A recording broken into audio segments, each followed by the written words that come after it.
Hello प्यारे बच्चों, कैसे हैं आप। मैं डॉक्टर सुशील आपका फिजिक्स में हेल्प चैनल में तहे दिल से स्वागत करता हूं।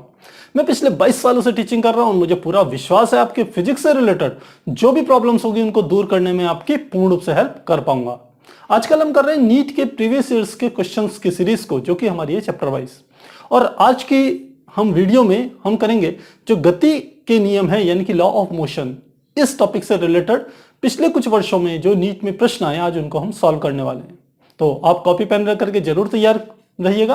और साथ ही मुझे पूरा विश्वास है कि आपने इस चैप्टर से रिलेटेड जो भी फॉर्मूले होंगे वो आपने अच्छे से तैयार कर रखे होंगे, क्योंकि बिना फॉर्मूलों के यदि आप इन क्वेश्चंस को अटेम्प्ट करना चाहेंगे तो आपको काफी परेशानी होने वाली है।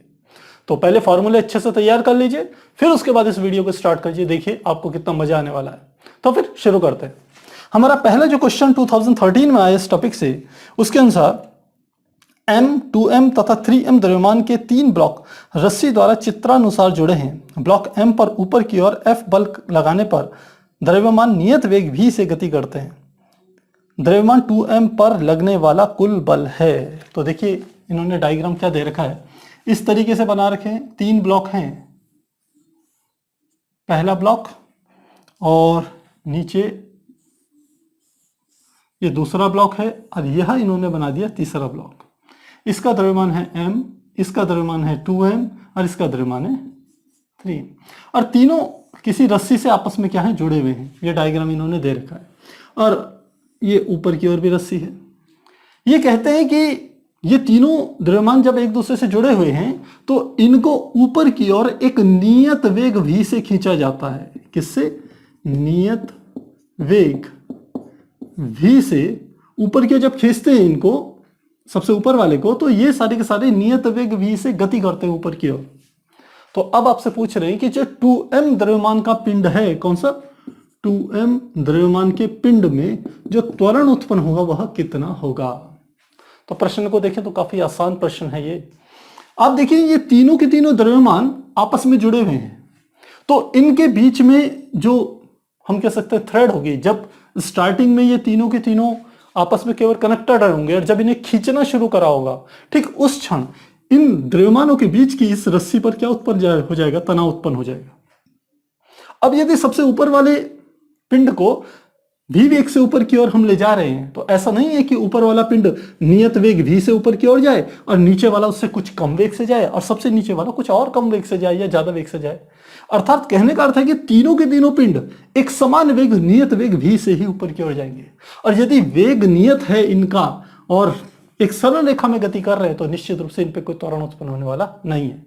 तो हम कहेंगे चूंकि 2m भी नियत वेग से m के ही समान ऊपर की ओर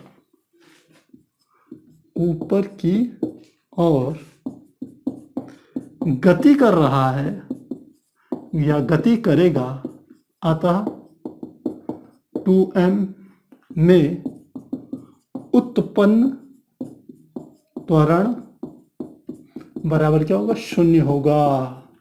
शून्य त्वरण उत्पन्न होगा। तो केवल इस पर ही त्वरण a शून्य नहीं होगा, इस पर भी त्वरण का मान क्या होगा? शून्य होगा। इस पर भी त्वरण का मान शून्य होगा, इस पर भी त्वरण का मान शून्य होगा। तो यदि कभी ऐसा प्रश्न आए और आपसे इन तीनों में से किसी भी पिंड पे उत्पन्न त्वरण की बात पूछें, जबकि आपको दिया हो कि कोई भी एक पिंड, जबकि तीनों आपस में जुड़े हों या तीन से ज्यादा भी हों आपस में जुड़े हों और नियत वेग से ऊपर की ओर गति कर रहे हों, तो आप ध्यान रखेंगे कि तीनों पे जो उत्पन्न त्वरण होगा वो किसके बराबर होगा? शून्य के बराबर होगा।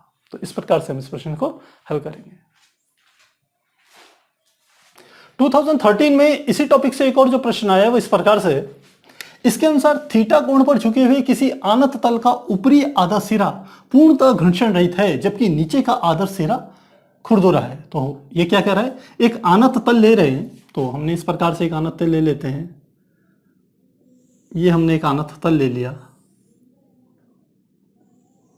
ये तो ये क्या कह रहे हैं कि कितने कोण पर झुका हुआ है? ये वाला कोण इन्होंने कितना दे दिया? ये वाला कोण दे दिया थीटा। और ये कह रहे हैं ऊपरी आधा हिस्सा पूर्णतः घर्षण रहित है। तो ठीक इसको दो हिस्सों में बांट लेंगे। तो ये ऊपर का जो आधा हिस्सा है, इस वाले हिस्से को मान लेते हैं हम, इस प्रकार से बना लेते हैं।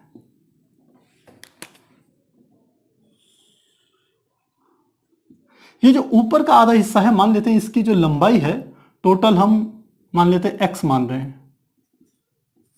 यदि इधर का हिस्सा x है तो इधर वाला हिस्सा भी क्या होगा, x ही होगा, क्योंकि आधे हिस्से की बात कर रहे हैं। तो कह रहे आधा हिस्सा ये वाला घर्षण रहित है और ये वाला क्या है, खुरदुरा है। ध्यान रखेंगे, एक पिंड ऊपरी सिरे से विराम से चलना प्रारंभ करता है। तो मान लेते हैं यहां पर हमने एक कोई पिंड ले लिया, तो पिंड ले लें तो इस प्रकार से हमने एक कोई पिंड ले लिया, यहां हमने कोई पिंड ले लिया, तो ये विराम से चलना प्रारंभ करता है, यानी कि यहां पर इसका जो वेग है, यानी कि इसको यदि u मान ले, u बराबर किसके है 0, तथा निचले सिरे पर विराम में स्थित हो जाता है। सबसे अंतिम सिरे यानी कि यहां पर भी इसका जो वेग है मान लेते हैं वो v' है, यह भी किसके बराबर है, 0 के बराबर है। तो अब आगे क्या कह रहे हैं, अतः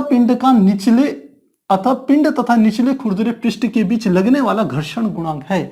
जो ये नीचे का हिस्सा है यहां से लेके यहां तक का, ये क्योंकि है खुरदुरा, ऊपर का तो क्या है चिकना, यानी कि घर्षण रहित है, इस पर तो म्यू की वैल्यू क्या होगी 0, लेकिन इसका कुछ ना कुछ घर्षण गुणांक जरूर होगा। हमें वही ज्ञात करना है कि इस पिंड और इस निचले वाले आधे हिस्से के बीच में लगने वाले घर्षण गुणांक के मान को हमें ज्ञात करना है।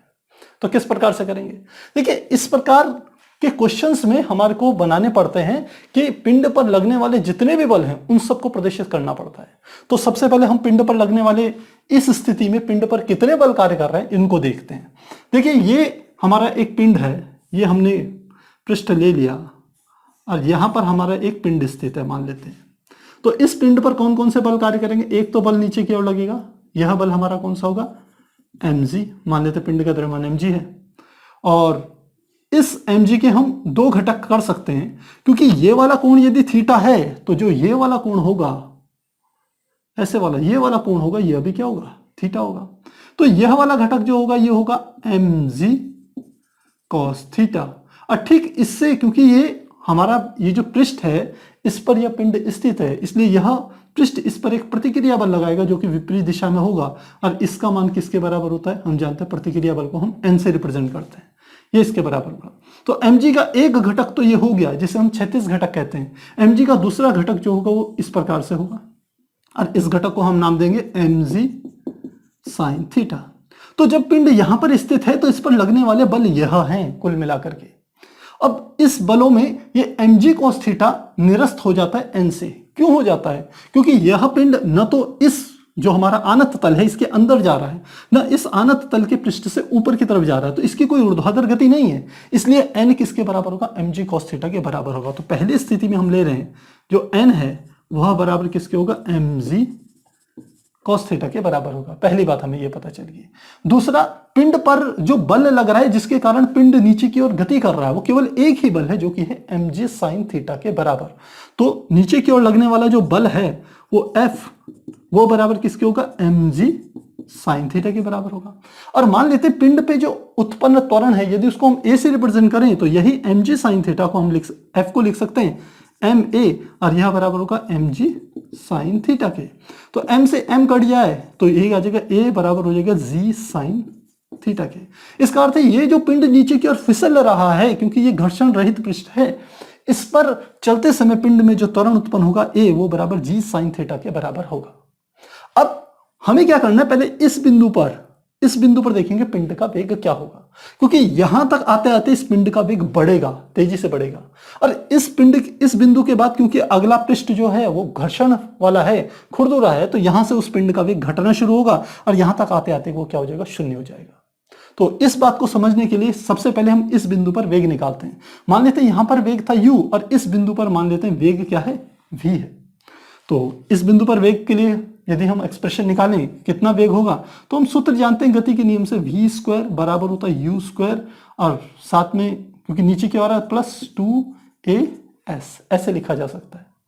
तो v बराबर हमारा कितना हो गया, v तो हमें ज्ञात करना है, तो ये क्या गया v स्क्वायर, u की वैल्यू कितनी है 0 प्लस 2a का मान कितना है g sin थीटा, तो लिखेंगे g sin थीटा।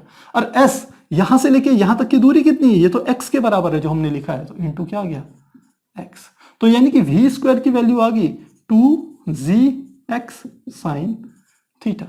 तो ये v स्क्वायर का मान हमको पता चल गया कि इस बिंदु पर जो पिंड का वेग होगा वो किसके बराबर होगा, उसका वर्ग 2gx साइन थीटा के बराबर होगा। तो यहां तक हमको इतनी बात समझ में आ गई। अब हम यहां से अपने आगे की चर्चा शुरू करते हैं, क्योंकि हमें प्रश्न में यही पूछा है कि यहां से लेके यहां तक जो घर्षण वाला पृष्ठ है, तो घर्षण वाले पृष्ठ पर पिंड और पृष्ठ के बीच लगने वाले घर्षण गुणांक को हमें ज्ञात करना है। तो अब यहां पर हम जो वेग लेंगे वो u डैश लेंगे, और u डैश बराबर किसके होगा, इस v के बराबर होगा, और यहां जो v डैश होगा वो क्या होगा, 0 होगा। तो दूसरी गति यहां, तो इस स्थिति के लिए भी हम क्या बनाएंगे, पिंड पर लगने वाले बलों की चर्चा करेंगे। अब की बार ये पृष्ठ, ये तो कैसा था, ये हम कह सकते हैं घर्षण रहित था, घर्षण रहित पृष्ठ था। अब हम जो पृष्ठ बना रहे हैं ये वाला, इसमें पिंड यहां पर स्थित है, और ये वाला कैसा पृष्ठ है, घर्षण युक्त, यानी कि ये खुरदुरा पृष्ठ है। तो इस पर कौन कौन से बल लगेंगे, देखिए एक बल तो इसमें पहले की तरह क्या लगेगा, mg बल नीचे की ओर कार्य करेगा। अब mg बल इसमें नीचे की ओर कार्य कर रहा है, तो हम इसी के दो ठीक इसी की तरह घटक कर लेंगे। एक घटक हमारा ये वाला हो जाएगा जिसको हम कहेंगे mg cos थीटा। क्यों होगा cos थीटा, क्योंकि ये वाला कोण क्या होगा, थीटा। हम जानते हैं यदि ये कोण थीटा हो तो यह वाला कोण क्या होते हैं, थीटा ही होते हैं। ये हमारा mg cos थीटा, और इधर की ओर जो हमारा आएगा यह वाला कोण जो होगा ये होगा हमारा लगेगा mg sin थीटा, यानी कि ये क्षैतिज घटक हो गया, ये ऊर्ध्वाधर घटक हो गया, किसका, भार बल का, mg का। इस पृष्ठ के कारण इस पर ऊपर की ओर हमने कहा था एक प्रतिक्रिया बल भी लगेगा जो कि n के बराबर होगा। यह सारे बल तो इसमें भी कार्य कर रहे थे, लेकिन इस स्थिति पर एक और बल कार्य करेगा, और वह बल होगा घर्षण बल। क्योंकि ये घर्षण रहित पृष्ठ था, इसलिए इसमें विपरीत दिशा में, गति की विपरीत दिशा में कोई बल कार्य नहीं कर रहा था। लेकिन ये यहां पर घर्षण युक्त पृष्ठ है, इसलिए इस पर एक और बल कार्य करेगा, और उसकी दिशा क्या होगी, ऊपर की तरफ होगी, और वह बल हमारा किसके होगा, म्यू इंटू एन के बराबर होगा। तो मुझे लगता है ये बातें आपको समझ में आ गई होगी। अब इस हिसाब से यदि देखा जाए तो इस पर लगने वाले बल कौन कौन से हो जाएंगे दूसरी स्थिति में। सबसे पहले तो हमने कहा n बराबर हो जाएगा mg cos थीटा के बराबर हो जाएगा। दूसरा, अब देखिए पिंड पर दो बल कार्य कर रहे हैं, ये n बराबर mg cos थीटा इसलिए होगा क्योंकि पिंड न तो ऊपर गति कर रहा है न नीचे गति कर रहा है, इसलिए ये एक दूसरे को क्या करेंगे, संतुलित कर देंगे।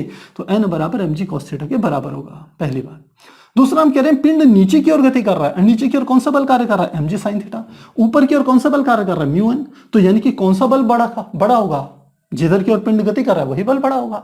तो mg sin थीटा बड़ा होगा किससे, म्यू n से। तो हम लिखेंगे mg sin theta minus mu n, और इन दोनों का अंतर किसके बराबर होगा, मान लेते हैं पिंड जिस दिशा में गति कर रहा है उस दिशा में पिंड पर जो लगने वाला हम कह सकते हैं त्वरण है वो a डैश के बराबर है। हमने इसको a डैश से निरूपित कर रहे हैं, तो त्वरण का मान कितना क्या हो जाएगा, हम म्यू n है तो यदि n की जगह mg cos थीटा रख दें तो लिखेंगे m a डैश बराबर mg sin theta minus n की वैल्यू ये रख दें तो ये आ जाएगा mu into mg cos theta. दोनों में सब में क्या कॉमन है, m कॉमन है, तो ये m। आप यहां से m कॉमन लेंगे तो इस वाले m से वो कट जाएगा, तो क्या आ गया a डैश बराबर g sin theta minus mu g cos theta के बराबर होगा। तो ये हमारे पास a डैश का मान आ गया। अब हमें क्या करना है, इस पिंड पर लगने वाला जो त्वरण है जिसके कारण ये पिंड नीचे की ओर गति कर रहा है उस त्वरण को तो हमने ज्ञात कर लिया है। अब हम इसे ज्ञात करेंगे कि यहां तक आते आते पिंड का वेग क्योंकि शून्य हो रहा है तो हमें क्या ज्ञात करना है, हमें ज्ञात करना है म्यू की वैल्यू को। तो दोबारा से हम इसी गति के समीकरण का उपयोग इस गति के लिए करेंगे, यहां से लेके यहां तक। अभी हमने इसका उपयोग करा था यहां से लेके यहां तक के लिए, अब करेंगे यहां से यहां तक के लिए। तो फिर से गति के नियम से हम जानते हैं चूंकि v स्क्वायर बराबर होता है u स्क्वायर और नीचे आ रहा था प्लस 2as। अब नीचे जो वेग है वो है v डैश, तो इसे लिखेंगे v डैश का स्क्वायर, और ये क्या आ जाएगा, यहां पर हमने वेग कितना लिया u डैश, तो इसे लिख लेंगे u डैश का स्क्वायर, और a को हमने त्वरण क्या ले लिया, a डैश ले लिया। अब इस समीकरण में हमें वैल्यूज रखनी है, तो वैल्यूज रखते हैं v डैश स्क्वायर। चूंकि v डैश का मान किसके बराबर है, 0 के बराबर है, इसलिए इस पद को तो लिख लेंगे 0 बराबर u डैश स्क्वायर। हम देख रहे हैं यहाँ u डैश जो है वो v के बराबर है और u डैश स्क्वायर है, u डैश v के बराबर है, तो u dash square v square के बराबर होगा, यानी कि u डैश स्क्वायर का मान क्या होगा 2gx sin थीटा। तो इसे लिख लेंगे 2gx sine theta plus 2 into, अब आ गया a डैश इंटू एस। अब देखिए a डैश का मान कितना है, g sine theta minus mu g cos theta. तो इसे लिख लेंगे, यहां पर लिख लेते हैं g sine theta minus mu g cos theta, इसके बराबर आ जाएगा ये। अब म्यू जी कॉस थीटा भी आ गया। अब लास्ट में क्या था, एस यानी कि दूरी, कितनी दूरी तय करा, यहां से लेके यहां तक की दूरी। तो ये दूरी कितनी है, एक्स के बराबर है, तो इसमें जो एक्स की गुणा कर रहे हैं वो यहीं पे कर देते हैं। तो ये तो हो गया 0, इन सबको यदि हम खोल दें तो क्या आ जाएगा, 0 बराबर, यह गया 2gx साइन थीटा। इसको भी खोल दें तो माइनस 2x की इसमें गुणा कर दे, 2gx साइन थीटा, और साथ में हमारा क्या आ जाएगा, minus mu g cos theta, तो 2x म्यू इंटू जी इंटू कॉस थीटा। तो अब इसको हम सॉल्व करें तो देखिए क्या आ जाएगा, 0 बराबर, यह है 2gx साइन थीटा, पर देखिए ये हमने थोड़ा गड़बड़ कर दिया, ये वाला पद तो माइनस का था, ये किसका था, प्लस का। तो ये 2gx sine theta, 2gx sine theta, तो कितना आ जाएगा, 4gx साइन थीटा के बराबर हो जाएगा, और minus 2x mu g cos theta के बराबर आ गया। इस माइनस वाले पद को इधर की ओर ले जाते हैं तो क्या आ जाएगा, 2x mu g cos theta बराबर 4gx साइन थीटा के बराबर। हमें तो म्यू की वैल्यू कैलकुलेट करनी है, तो म्यू बराबर क्या हो जाएगा, 4gx साइन थीटा बटे ये पूरा पद इसके नीचे चले जाएगा, तो क्या आ जाएगा, 2xg कॉस थीटा। तो देखिए g से g कट गया, x से x कट गया, 2 से काटेंगे 2 बार, तो क्या आ गया, म्यू बराबर साइन थीटा बटे कॉस थीटा, यानी कि किसके बराबर आ गया, टेन थीटा के बराबर आ गया, और 2 आ गया है, तो क्या आ गया, म्यू बराबर 2 टेन थीटा के बराबर होगा। तो इस हिसाब से देखा जाए तो हमारा जो डी पोर्शन है वो बिल्कुल सही है, परफेक्ट है। तो इस प्रकार से हम इसे करेंगे। देखिए यह तो हमने इस क्वेश्चन को सॉल्व किया है लॉ ऑफ मोशन यानी कि गति के नियमों के आधार पर।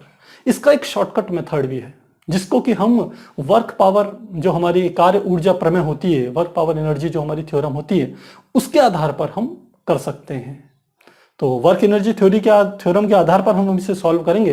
तो आप इस बार इसको नोट कर लीजिए, फिर हम उस हिसाब से इसे कैलकुलेट करेंगे। अब हम इसी क्वेश्चंस को कार्य ऊर्जा प्रमेय के आधार पर करेंगे, यानी कि वर्क एनर्जी थ्योरम के आधार पर इसे सॉल्व करते हैं। तो किस प्रकार करेंगे, हमने स्टार्टिंग से लेते हैं, हमने कहा यहां पर पिंड का वेग क्या था, 0 था, और अंत में यहां पर इस चीज को अब हटा रहे हैं, बीच की सब चीजों को हटा रहे हैं। यहां पर पिंड का वेग क्या था, 0, और यहां पर भी पिंड का वेग क्या है, 0, तो यू ही मान लेते हैं ये क्या है, 0। तो प्रारंभिक स्थिति और अंतिम स्थिति पर पिंड का वेग क्या है, 0। अब इस पिंड पर कौन कौन से बल कार्य कर रहे थे, अभी हमने चर्चा करी। तो पहली स्थिति में हमने ये लिया था कि पिंड पर ये जो बल थे, नीचे की ओर लग रहा था बल mg, जिसके हमने 2 घटक करे थे। एक था mg cos थीटा, क्योंकि हमने कहा था ये वाला कोण थीटा है। दूसरा घटक ये वाला था जो कि था mg sin थीटा, और इस पर प्रतिक्रिया बल ऊपर की तरफ कार्य कर रहा था, हमने कहा, जो कि इस दिशा में था, और यह हमारे किसके था, n के बराबर।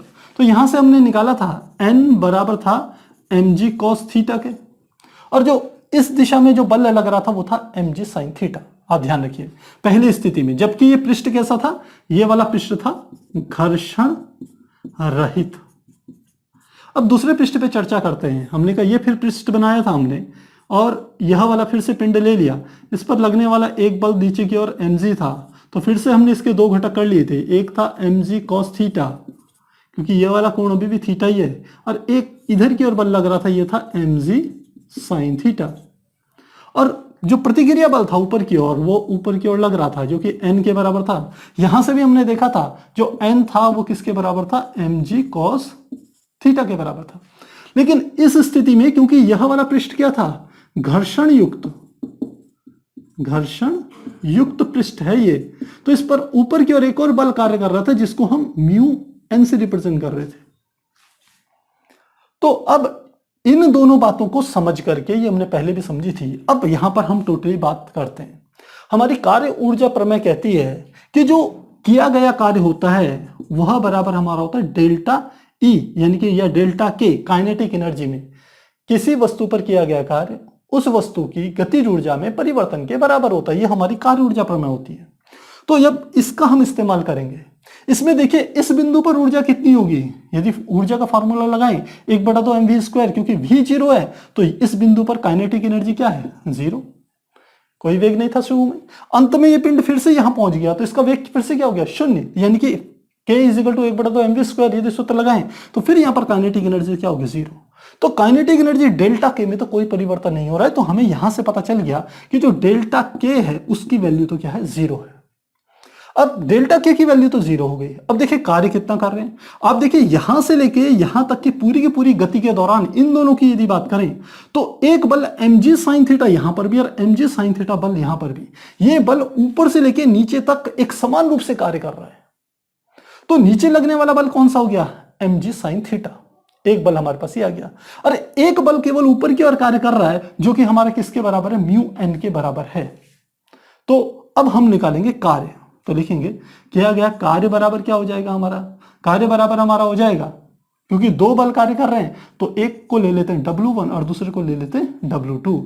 W1 कार्य कौन, बल कार्य बराबर होता है बल गुणा विस्थापन, तो बल mg sin थीटा, तो लिखेंगे mg sin थीटा गुणा कितनी दूरी चला, क्योंकि यहां से लेके यहां तक के पूरी गति के दौरान ये एक समान है, इसलिए कुल दूरी होगी x + x यानी कि 2x प्लस W2। दूसरी स्थिति में कार्य कौन सा, जब बल ऊपर की दिशा में लग रहा है। और ये कितने हिस्से के लिए, केवल यहां से लेके यहां तक के लिए काम कर रहा है। ये तो घर्षण रहित पृष्ठ था, इसमें तो कोई ऐसा बल काम नहीं कर रहा था। तो इतने पृष्ठ के लिए जो लगने वाला जो बल है उसका मान है म्यू एन, और यदि n का मान भी रख दें, n बराबर mg cos थीटा रख दें, तो ये बल हमारा किसके बराबर रहेगा, mu into mg cos theta, ये ऊपर की ओर लग रहा है। तो इतने हिस्से के लिए लगने वाला बल कौन सा है, mg cos थीटा, जो ऊपर की दिशा में लग रहा है, और दूरी कितनी है, x। तो किया गया कार्य बराबर क्या होगा, बल गुणा विस्थापन, बल क्या हो गया, mu into mg cos theta into x। तो ये किया गया कार्य है, और ये किया गया कार्य किसके बराबर है, डेल्टा के बराबर। तो डेल्टा के किसके बराबर है, 0 के बराबर है। इसका अर्थ है ये कार्य ऊर्जा प्रमेय से ये पूरा का पूरा पद किसके बराबर हो जाएगा, 0 के बराबर। तो 0 बराबर किसके आ गया, mg sin theta into 2x। और ये वाला जो हमारा बल होगा इसकी दिशा हम नेगेटिव लेंगे। यदि नीचे वाले बल को धनात्मक ले रहे हैं तो ऊपर वाले बल को निश्चित रूप से ऋणात्मक लेंगे, तो इस वाले पद में हम नेगेटिव और लगाएंगे। तो साथ में क्या गया, minus mu into mg cos theta into x. इस पद को इधर की ओर ले आए तो क्या आ जाएगा, यह आ जाएगा mu into mg cos theta into x बराबर, ये पद तो इधर आ गया, इधर 0 था, तो इधर क्या बच गया, mg sin theta multiply 2x। हमें किसका मान निकालना है, म्यू का मान निकालना है, तो म्यू बराबर बाकी पद इसके नीचे चल जाएगा, तो ये हो गया mg sin theta multiply 2x बटे ये नीचे चली गई, हो गया mg cos theta multiply x। तो देखिए mg से mg कट गया, x से x कट गया, तो ये sin थीटा बटे cos थीटा tan हो गया, और साथ में है 2, यानी कि म्यू बराबर क्या हो गया, 2 tan थीटा। तो यदि आप वर्क एनर्जी थ्योरम के अकॉर्डिंग भी इसको सॉल्व करना चाहें तो भी आप इसे आसानी से सॉल्व कर सकते हैं, और आप लॉ ऑफ मोशंस के अकॉर्डिंग करेंगे तो जैसे हमने पीछे सॉल्व कराया था वैसे कर सकते हैं। तो आपको जौन सा मेथड अच्छा लगे, जौन सा आसान लगे, यहां आपको दिखने में आ रहा होगा कि ये वाला मेथड ज्यादा आसान है, तो आप इससे जरूर कीजिएगा। तो फिर आप नोट कीजिए, फिर हम आगे कंटिन्यू करते हैं। 2014 में इसी टॉपिक से जो प्रश्न आया वो इस प्रकार से है। इसके अनुसार यहां दर्शाए गए निकाय में 3 गुटके M1, M2, M3 एक रस्सी से जुड़े हैं जो एक घर्षणी P के ऊपर होकर गुजरती है। M1 मुक्त रूप से लटका है और M2 तथा M3 एक रुक्ष क्षैतिज मेज पर हैं जिसका घर्षण गुणांक म्यू है। घिरणी घर्षण रहित है और इसका द्रव्यमान नगण्य है। यदि M1 बराबर M2 बराबर M3 है तो M1 का अधोमुखी यानी कि नीचे की ओर त्वरण होगा। तो किस प्रकार से इन्होंने डायग्राम बनाया है इसको समझ लेते हैं। सबसे पहले इन्होंने कहा यह एक मेज है और इस मेज पर एक क्या लगी हुई है, हमने कहा एक घिरनी लगी हुई है मान लेते हैं। तो हमने इस प्रकार से एक घिरनी बना दी और इस घिरनी से होकर के एक नीचे की ओर हमने यहाँ पर एक पिंड लटका रखा है। इस पिंड का जो द्रव्यमान है वो M1 है और यहां गिरने से होकर के दो पिंड आपस में अटैच हैं इस प्रकार से, एक पिंड ये है और एक पिंड हम दूसरा बना रहे हैं। इस प्रकार से दो पिंड हमने बना दिए। इस पिंड का द्रव्यमान मान लेते हैं m2 है और इसका द्रव्यमान क्या दे दिया, m3 दे दिया। साथ ही ये कह रहे हैं कि ये जो मेज है ये खुरदुरी मेज है और इसका जो घर्षण गुणांक है वो किसके बराबर है, म्यू के बराबर है।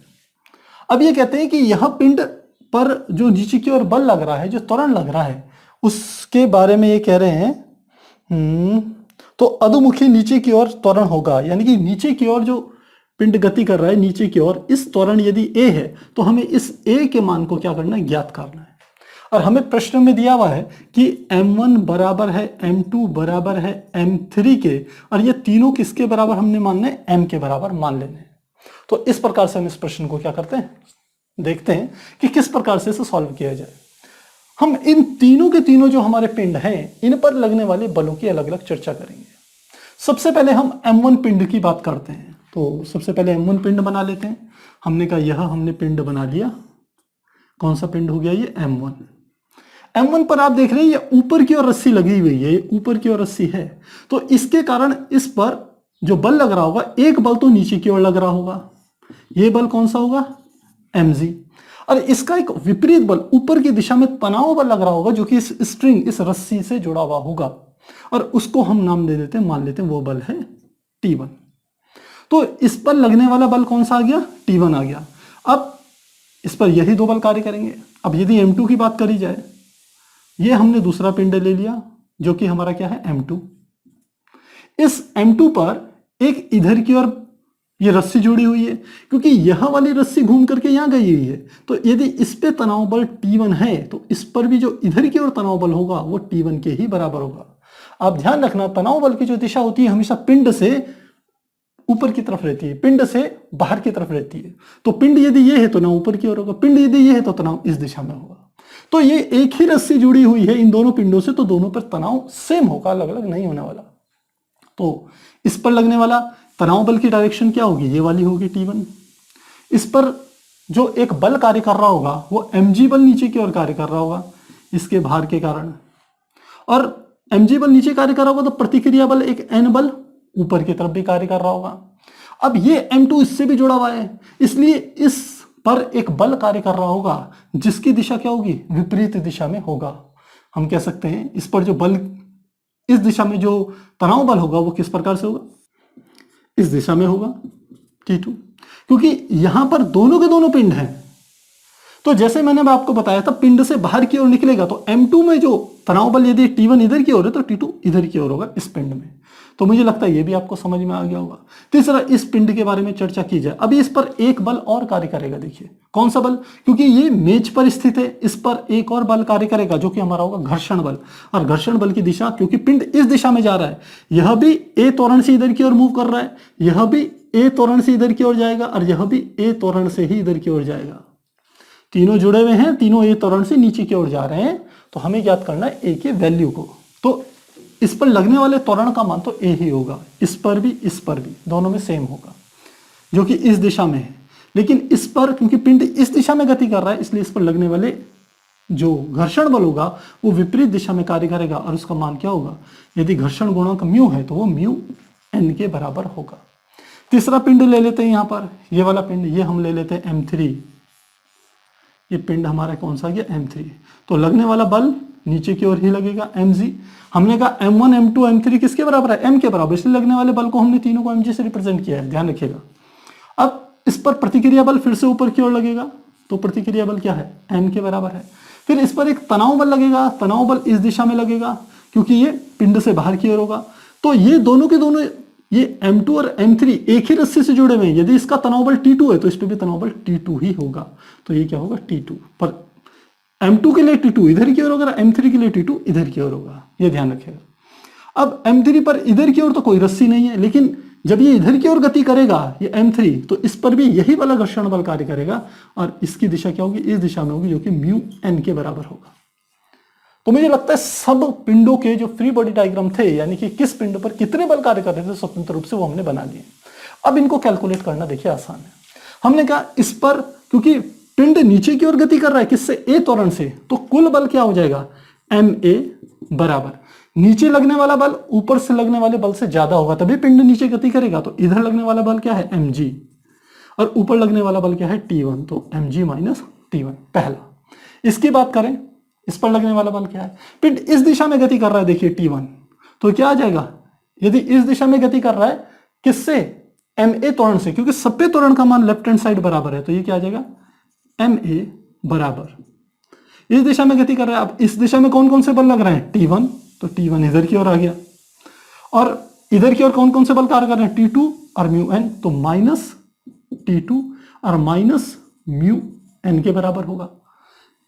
T1 इन दोनों के योग से बड़ा इसलिए होगा क्योंकि पिंड, ये वाला पिंड भी इस दिशा में गति कर रहा है, इस दिशा में केवल एक बल कार्य कर रहा है T1, इधर की ओर दो बल कार्य कर रहे हैं, लेकिन पिंड इधर गति कर रहा है तो इसका मान इन दोनों के योग से ज्यादा होगा, इसलिए T1 में से इन दोनों को मैंने घटाया, ध्यान रखिएगा। अब इसकी भी बात कर ली जाए, इसमें भी T2 केवल इधर की ओर कार्य कर रहा है, तो यह भी ए त्वरण से इधर जा रहा है, तो मान तो इसका भी एम में होगा। कौन सा बल लग रहा है इधर की ओर, T2, इसका मान बड़ा होगा। इसमें इधर कौन सा बल लग रहा है, म्यू एन, तो क्या होगा, माइनस म्यू एन के बराबर होगा। अब इस एन का मान किसके बराबर है, आप एन देखिए, ये एन एम जी का विपरीत बल है, यानी कि एन की जगह क्या लिख सकते हैं, एम जी लिख सकते हैं, लिख लेते हैं एन बराबर किसके होगा, एम जी, तो वैल्यू रखें इसमें, तो ये तो हमारी समीकरण ऐसी की ऐसी आ गई, आ गया एम ए बराबर T1 minus T2 minus mu into n की जगह क्या लिख लेंगे, एम जी, ऐसे यहां पर लिख लेते हैं एम ए बराबर T2 माइनस म्यू, और एन की जगह क्या लिख लेंगे, एम जी। मान लेते हैं ये समीकरण 1, ये समीकरण 2 और ये वाली समीकरण 3, क्योंकि हमें क्या करना है, त्वरण ए का मान ज्ञात करना है, तो तीनों को जोड़ देते हैं तब निकल जाएगा। तो लिखते हैं समीकरण 1 प्लस 2 प्लस 3, तो तीनों को जोड़ें तो इसका भी बायां पक्ष एम ए है, इसका भी बायां पक्ष एम ए है, इसका भी बायां पक्ष एम ए है, तो टोटल कितना आएगा 3ma बराबर, इसका बायां पक्ष है mg माइनस T1, तो लिखेंगे mg माइनस T1, इसका बायां पक्ष है T1 minus T2 minus mu mg, तो ये आ गया T1, सॉरी ये प्लस का था, प्लस T1 माइनस T2 और साथ में क्या है माइनस म्यू mg, तो माइनस म्यू mg, ये हमारा हो गया। अब इसमें चलें, यह है T2 माइनस म्यू mg, तो लिखेंगे plus T2 minus mu mg। अब देखिए इसमें क्या क्या चीजें कट रही है, ये T1 माइनस का है, T2 ये T1 प्लस का है, तो इससे तो ये कट जाएगा, ये T2 प्लस का, ये T2 माइनस का, इससे ये कट गया, तो क्या आ गया 3ma बराबर, ये क्या आ गया, ये mg है और ये है माइनस म्यू mg और माइनस म्यू mg, तो टोटल कितना हो गया माइनस 2 म्यू mg। दोनों में इधर की और क्या कॉमन है, ये m भी कॉमन है g भी कॉमन है, तो 1 माइनस 2 म्यू, और इधर की ओर कितना है 3ma, तो m से m कट गया, हमें तो a की वैल्यू चाहिए, तो a बराबर किसके बराबर आ जाएगा, यह आ जाएगा g into 1 minus 2 mu upon किसके बराबर आएगा 3 के बराबर, और यही हमारा क्या होगा आंसर होगा जो त्वरण हमें ज्ञात करना था। इस हिसाब से देखा जाए तो हमारा कौन सा आंसर सही है, तो पहला आंसर, दूसरा, तीसरे आंसर में देखिए जी 1 माइनस 2 म्यू अपॉन 3, यानी कि हमारा जो सी पार्ट है, सी ऑप्शन है वो बिल्कुल सही है। तो इस प्रकार से हम इन प्रश्नों को हल करेंगे। 2014 में एक और प्रश्न जो इस टॉपिक से है वो इस प्रकार से है, इसके अनुसार m द्रव्यमान के किसी कण पर आरोपित बल F को बल समय ग्राफ द्वारा दर्शाया गया है।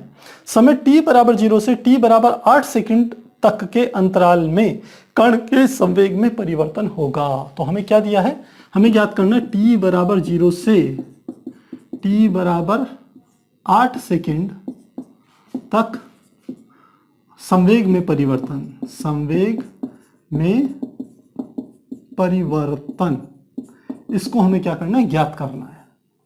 और हमारे को डायग्राम जो दे रखा है वो इस प्रकार से ग्राफ दे रखा है। इस वाले जो हमारा डायग्राम है ये हमारा दिया हुआ है बल जो कि y अक्ष पर हमें इंगित कर रहा है, और समय t जो कि हमारा किस अक्ष पे है, x अक्ष पर दिया हुआ है। तो हमें यहां से निकालना है, कैलकुलेट करना है संवेग में परिवर्तन। 0 जब गति शुरू हुई थी तब से 8 सेकंड के बीच में इन दोनों के मध्य में संवेग परिवर्तन ज्ञात करना है। इसका अर्थ है यहां पर बल और समय इन दोनों को हमें प्रदर्शित करना है संवेग परिवर्तन के बराबर। तो यहां पर हमें कौन सा फार्मूला कोरिलेट करना है, आपको ध्यान हो न्यूटन का सेकंड लॉ क्या कहता था। न्यूटन का दूसरा नियम कहता है कि किसी वस्तु के संवेग परिवर्तन की दर उस वस्तु पर कार्य करने वाले बल के बराबर होती है। इसका अर्थ है वहां पर हमने बताया था जो F है वो बराबर होता है dp अपॉन dt के। यहां dp संवेग में परिवर्तन की दर है, dt समय अंतराल है, और यह संवेग में परिवर्तन की दर बराबर होती है उस वस्तु पर लगने वाले बाह्य बल F के। तो इस फार्मूले को हम यूज करेंगे तो यहां से हम लिख सकते हैं dp बराबर f और dt की गुणा कर देंगे f इंटू dt। तो हमें संवेग में परिवर्तन क्या निकालना है, मान लेते हैं प्रारंभ में संवेग है I, तो इसे हमने प्रदर्शित कर दिया pi से। बाद में संवेग हो गया pf यानी कि फाइनल। यहां पे समय ले लें तो समय t बराबर हम ले लेते हैं 0 ले लिया जाए, और समय दूसरा आ जाएगा t बराबर 8। तो ये हमारा क्या हो गया, बेसिक फार्मूला हो गया। लेकिन यहां पर हमें क्या करा हुआ है, एक ग्राफ के रूप में प्रदर्शित किया गया है। तो यहां आपको एक बात और पता होनी चाहिए कि F तथा T यानी कि बल और समय के बीच में खींचा गया ग्राफ का जो क्षेत्रफल होता है वह संवेग के बराबर होता है। यानी कि यह बराबर किसके होगा, F T ग्राफ का क्षेत्रफल, ये इसके बराबर होगा। और ये ठीक वैसे ही है जैसे हमने गति के 3 समीकरण जब आपको सिद्ध कराए थे, तो वहां आपको ध्यान हो वहां चली गई दूरी को हम प्रदर्शित करते थे वेग समय ग्राफ के क्षेत्रफल के रूप में। यानी कि वेग समय ग्राफ का जो क्षेत्रफल होता था वो चली गई दूरी के बराबर होता था। ठीक उसी प्रकार से जो बल तथा समय ग्राफ का जो क्षेत्रफल होता है वह बराबर होता है संवेग के। तो हमको इसका क्षेत्रफल ज्ञात करना है। तो क्षेत्रफल कैसे ज्ञात करेंगे, आप जो हमें डायग्राम दिया है उस हिसाब से देखा जाए तो हमारे पास 3 शेप्स बन रही हैं। पहली ये वाली, दूसरी ये बन रही है, और तीसरी हमारे पास शेप बन रही है ये वाली। तो इन तीनों का क्षेत्रफल यदि निकाल करके जोड़ दिया जाए तो हमारे पास जो संवेग परिवर्तन है डेल्टा पी या डीपी उसका मान हमारे को ज्ञात हो जाएगा। और जो उसने कहा है 0 से 8 सेकंड के बीच में, तो आप ग्राफ देखेंगे तो प्रारंभ में ये क्या है 0 है और समय कितना है 8। तो 0 से 8 के बीच का ही हमें ग्राफ लेना है, उतना ही हमें दिया है। यदि आगे तक दिया हुआ होता और हमें 0 से 8 का निकालना होता तो हम 0 से 8 के बीच का क्षेत्रफल ही लेते। इस प्रश्न में आप ये बात ध्यान रखिएगा। तो किस प्रकार से करेंगे, जब आप इन ग्राफों को निकाल करके ऐड करेंगे, इनका क्षेत्रफल निकालेंगे, तो आपको ध्यान रखना है एक्स अक्ष से ऊपर का जो क्षेत्रफल आएगा वो पॉजिटिव लेंगे और एक्स अक्ष से नीचे का जो क्षेत्रफल आएगा वो नेगेटिव लेंगे। तो इसका अर्थ है, इसको लिख सकते हैं, इसको मैं एरिया 1, ये एरिया 2 और ये एरिया 3 है। तो ये हो जाएगा A1 plus A2 plus A3 के बराबर हो जाएगा। तो लिख लेते हैं इसको, हम लिखेंगे dp बराबर, या कुल संवेग में जो परिवर्तन है वो बराबर किसके हो जाएगा। सबसे पहले A1, तो A1 का क्षेत्रफल क्या है, त्रिभुज का क्षेत्रफल है। ये त्रिभुज का यहां से लेके यहां तक का ये है हमारा आधार, और यह यहां से लेके यहां तक की क्या है ऊंचाई। तो 0 से 2 तो क्या हो गया, आधार हो गया 2, और 0 से इसकी ऊंचाई कितनी 6 तक है, यानी कि ऊंचाई कितनी होगी 6।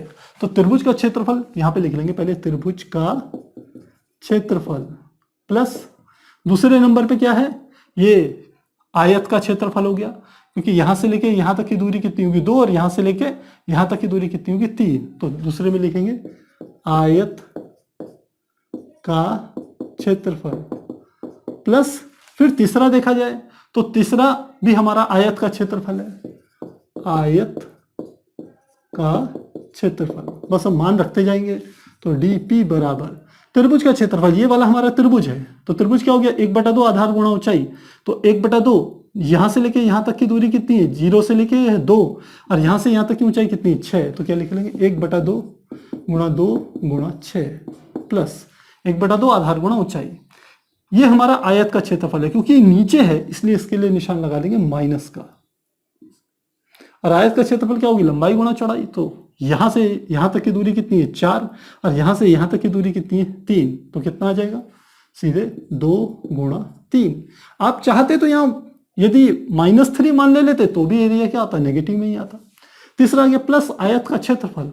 तीसरा आयत कौन सा हो गया, ये वाला आयत, इसका क्षेत्रफल क्या है 4 से लेके 8 तक। तो यानी कि एक्स अक्ष का मान तो कितना आ गया 4, और वाई अक्ष कितनी है 6, यानी कि लिख लेंगे 4 गुणा 6। इन सबको जोड़ दिया जाए तो कितना आ जाएगा, 2 से काटते हैं तो ये 6 - 6 प्लस 6 चौको 24, तो ये हमारा आ जाएगा 1/2 आधार गुणा ऊंचाई, तो ये हमारा कट जाएगा, 6 से 6 कट गया, dp बराबर हमारा कितना आ गया 24। तो हमारे पास जो मान आ गया वो हमारा मान कितना आ गया 24 न्यूटन सेकंड के बराबर होगा। तो मात्रा कितना आ जाएगा 24 न्यूटन सेकंड। तो इस हिसाब से देखा जाए तो हमारा जो ऑप्शन ए है वो ऑप्शन ए बिल्कुल परफेक्ट है, बिल्कुल सही है। तो इस प्रकार से हम इस प्रश्न को हल करेंगे।